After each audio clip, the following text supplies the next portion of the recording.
Hey guys, how's it going? Hope you're having a great day today. I finally got out on a bike ride yesterday. My last two seasons, I only made it out like twice each season, out riding with my club. So yesterday I went on the first one of the season and it was good. We got a little bit wet, a little bit of rain, but it wasn't too bad. It was just really nice to be out with the guys riding again because I didn't realize how much I missed that. So it was a lot of fun. Had a great weekend. Definitely going to go again next weekend, and they're calling for sun. Yay! So that'll be nice. So the topic for today, hey Teresa, how's it going? Is going to be about sugar and why you need to not have it in your life. So I used to be really addicted to sugar. I had sugar with everything that I ate. So like breakfast was sugary cereal, lunch was, there'd always be a sugary snack in there, or sandwiches with Miracle Whip on it. Miracle Whip does have sugar, by the way. Dinner, I always put ketchup all over everything, and ketchup is just really sugar sauce. So I was having sugar all day long. My snacks were cookies and stuff like that, and I had no idea at the time. It took a long time for me to realize exactly how much sugar I was having, because some things that you think do not have sugar in them actually do. So some things you wouldn't even think that they put sugar in it, they actually do put sugar in it. And when I look back, I realized that everything I put in my mouth had sugar in it. So no wonder I had the issues I was having. So when I studied nutrition, started learning more about sugar, I decided, well, I'm going to try cutting it out because I just want to see what happens.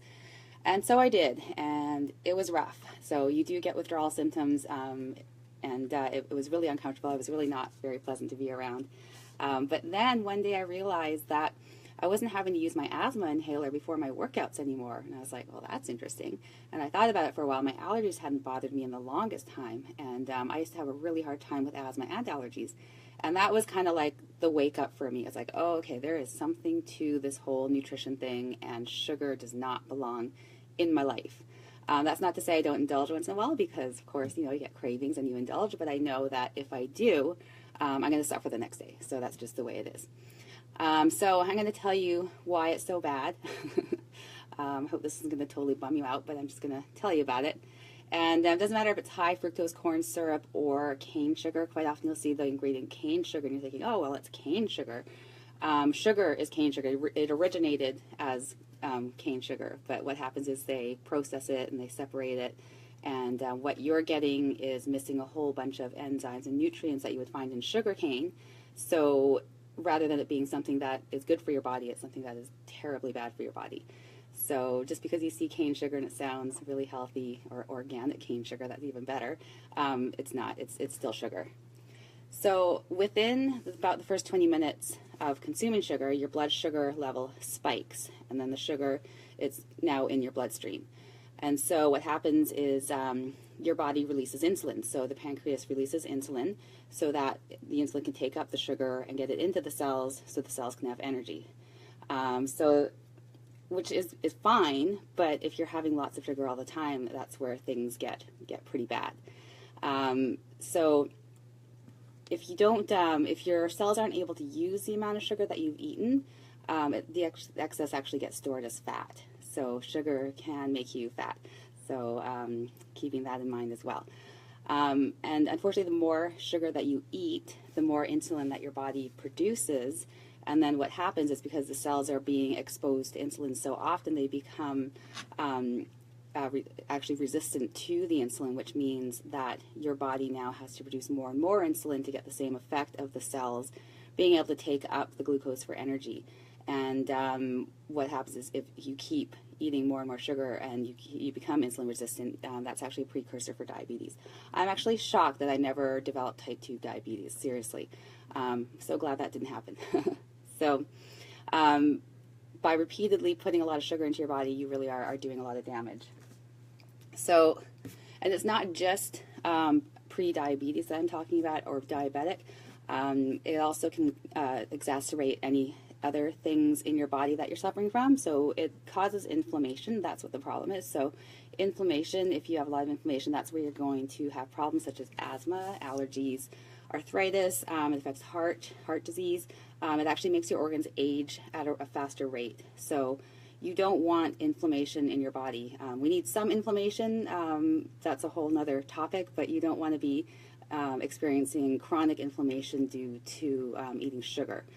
So it can cause some pretty serious diseases and can just cause you to feel miserable. And you might find that you have like these sugar highs and these sugar lows where you crash. So that's, that's a bad sign. That's telling you something right there. So, for the bit of pleasure you get from eating sugar, like, are the consequences really worth it? Maybe once in a while, maybe some days you're just like, yeah, whatever, I'll just suffer the consequences, but not on a daily basis. It just does too much damage to your body. So alternatives for sugar. So what can you have instead of sugar? Try eating some dried fruit. That's actually quite concentrated in sweetness, and have it with some protein such as nuts, just to slow down the digestion of it, because it can also cause that high blood sugar as well. So you don't want to sit there eating a bunch of dried fruit. That's not going to be good either. But if you have a regular serving size of it, and you also have protein with it, that's going to slow down digestion. And dried fruit is quite high in fiber as well, so you're getting good stuff in, and it's a whole food, so it's got the stuff in it that your body needs in order to be able to use the sugar that's in it for energy and not store it as fat. Another one, if you just have to have some chocolate, go for really dark chocolate, so at least 70%. You'll find that you won't even want to eat as much of it because it's so rich, and it's got a lot of other healthy properties to it. So it's got antioxidants and all of that in it. So go for that, but just a serving size. Don't sit and eat an entire bar of it. I don't think many people could eat an entire bar of really dark chocolate because it really is quite rich. You have like a piece of it, and that's usually good to last you for a while. And then of course fresh fruit, so nature's candy, right? I would suggest adding that to some yogurt or cottage cheese. So again, adding it to some protein to slow down the digestion of it.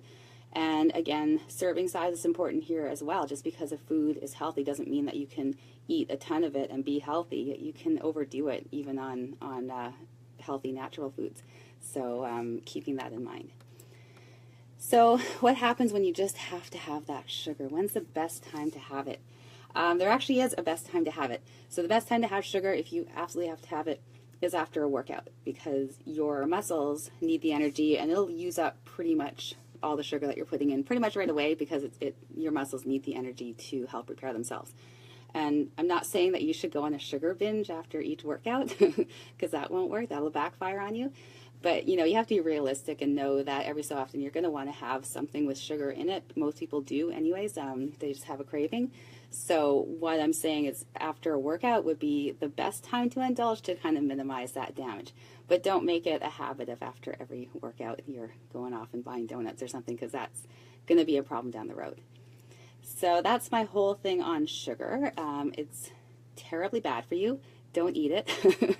Once in a while, indulge in it, but just realize that only do it once in a while and in small doses. And if you are someone who is quite addicted to sugar, I'm not going to lie, it's not really easy to give up. You'll have withdrawal symptoms.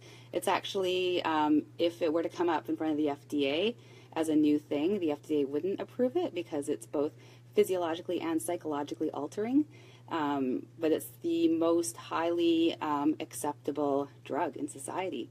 We start eating sugar as babies, and it is really a drug. We don't realize that. It just seems so innocent, but it does so much damage. So watch that. If you do want to get off it and you want some tips, feel free to message me, or if you just want me to support you by messaging you and keeping you on track, I'm happy to do that, because it's not an easy thing to give up. But it's so worth it. You're going to really notice some huge health benefits of giving it up. I'd mentioned that it causes your organs to age at a faster rate. Our skin, that's our largest organ, it causes our skin to age at a faster rate. So you're going to look older than you really are if you keep eating that sugar. Well, Teresa, your mom used to give soda in your bottle. Wow, yeah, and I think that was probably a common thing for a lot of us when we were young children, was to be given soda, sugary drinks like that. And probably because it helped to soothe us, because as kids, we're addicted to sugar now, and that soothes us and makes us, quiet down or whatever. But our moms had no idea the damage. So, yeah, I'm glad that people are more aware of what's happening and being more aware of eating healthier foods and staying away from sugar. So, yeah, I have to go set up for the next class. Hope you guys are having a great afternoon, and I'll talk to you again tomorrow.